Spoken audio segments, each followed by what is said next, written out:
what's up, collectors? It's Johnny here from Seraphim's Naples, and on today's episode I want to talk about Pop Culture Shock. It's not a company I really spoke about on this channel before, but I really thought I wanted to talk about it today. And this is more to do with Pop Culture Shock's business practices and the changes that they've made to their business that I think is going to greatly benefit collectors and fans of Pop Culture Shock out there.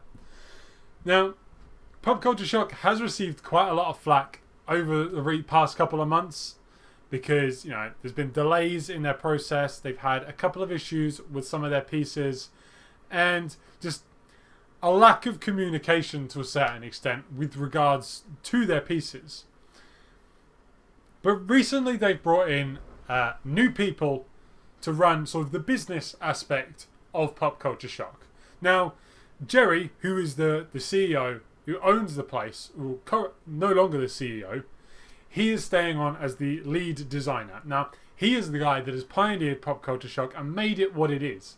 Now, he designs and he sculpts pretty much everything. I mean, he will always do the Street Fighter stuff himself. I'm not sure if he does everything, but he's the lead designer.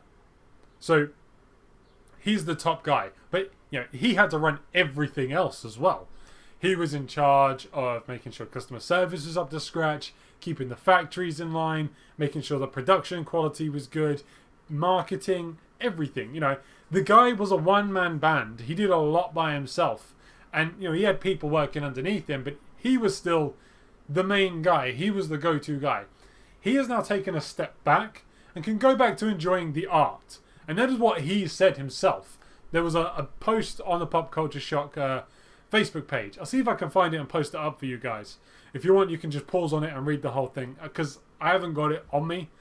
But basically, it's coming from him where he says that he's stepped down as the CEO. I think he's still the owner of the business, but he stepped down as a CEO and he's brought in two new guys who bring a ton of experience with them with regards to the business aspect of Pop Culture Shock. And I really, really like the changes that I'm seeing. Now, the first thing they did was they started a Facebook page. There was a Pop Culture Shock collectors Facebook group. Now, this was great. This, I think, is something that a lot of companies, like I think Sideshow is one of the few companies that doesn't have a collectors group. Like Prime One has a collectors group, and Prime One gets a lot of love, and there's a lot more transparency using these groups. First for Figures, another company, has a huge, huge loyal fan base, mainly because they have a very open relationship with their collectors, with their fans, through their collectors group. Pop Culture Shock have now done a similar thing. The main guy, Red Ant, his name's Red Ant on Facebook. I'm assuming his real name is not Red Ant. I'm sorry, I don't know his real name. But he's been very clear with fans, and he's actually made transparency posts in that group where he's talked about like customer service issues. Like they had an issue where the site crashed on the pre-order day for the 1/3 Chun-Li's. The entire site crashed. People couldn't get on it. He made a post regarding that, how they are expanding the server base and they'll be recreating a whole new website that's capable of the traffic.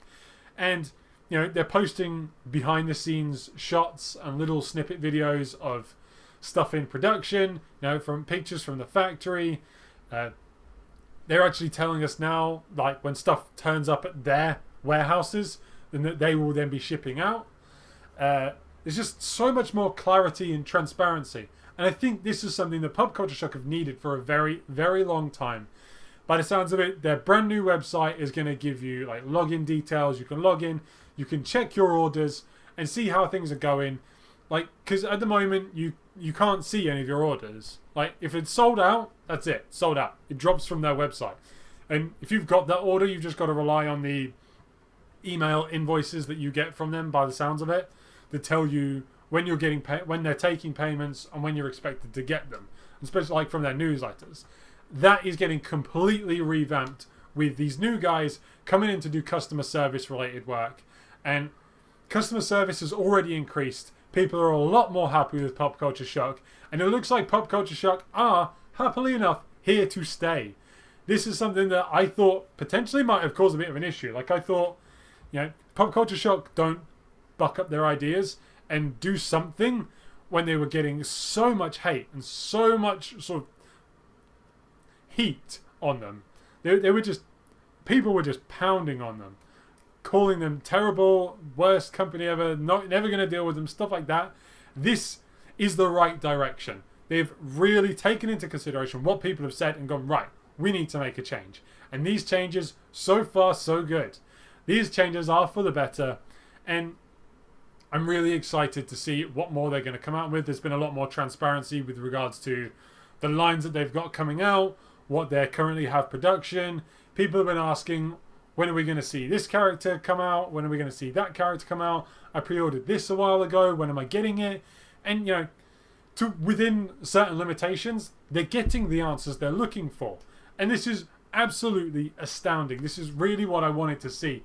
And I think the only company that's really trailing behind where that's concerned is Sideshow. There is no Sideshow premium format or Sideshow collectors group. Like, there are collectors groups, but they're run by collectors. This Pop Culture Shock one is run by people who work for Pop Culture Shock. The First for Figures one is run by people who work for First for Figures. Prime Studios, there's employees of Prime Studios that help run that page. One of the lead creators runs that page, or helps run that page. And Sideshow are just stepping below. They're just falling below that bar that these other companies are now setting the standard for. And it's necessary. And I think this is a really, really good thing to help bring Pop Culture Shock back into a competitive light. Like, people have always bought Pop Culture Shock, but they've always had low edition sizes. So like 200, 300, 400 pieces max, really. And yeah, it's difficult because I've seen a lot of Pop Culture Shock pre-orders being sold off because they're sick of dealing with the company. Now I'm seeing a lot more people wanting Pop Culture Shock pieces. And this is brilliant. This is really what we needed to see. And I'm so happy about this. So let me know what you guys have to say about this. Are you liking the changes? Do you think Pop Culture Shock didn't need to make these changes? Let me know in the comments down below. And as always, stay tuned to the channel for more news and reviews and discussions like this. And we will see you again next time.